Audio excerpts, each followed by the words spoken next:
Il est 19 h et presque 10 minutes à suivre dans ce journal le télétravail qui faisait salon aujourd'hui à Murat dans le Cantal. Travailler chez soi c'est bien mais ce n'est pas toujours très bien vu, vous verrez.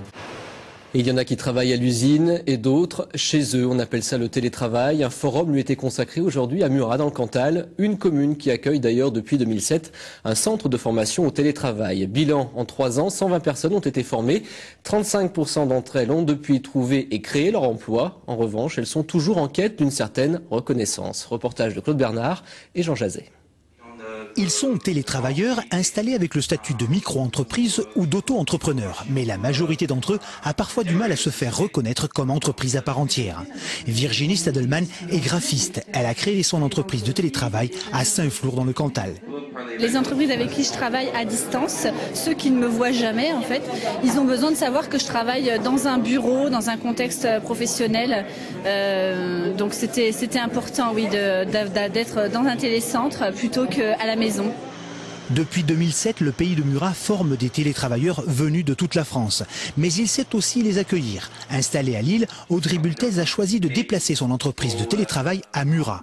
Un choix lié à la qualité de vie, mais pas seulement. La seconde raison, c'est que la région et le pays de Murat se mobilisent fortement pour le télétravail.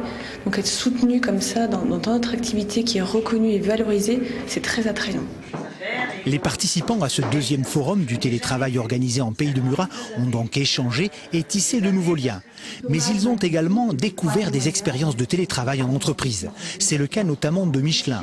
En mai 2009, la manufacture a signé un accord qui ouvre la possibilité à certains salariés d'évoluer comme télétravailleurs. C'est quelque chose qui est très long à mettre en place parce que ça demande une évolution culturelle de la part de tous. Et de tous, c'est aussi bien des salariés que des managers. Donc ça doit s'accompagner. Et donc pour ça, on a nommé un référent télétravail. Ça me permet de conseiller aussi bien salariés que managers que des équipes de direction. Depuis 2007, en choisissant de soutenir les activités de télétravail, la communauté de communes du Pays de Murat a vu une dizaine de télétravailleurs s'installer sur son territoire.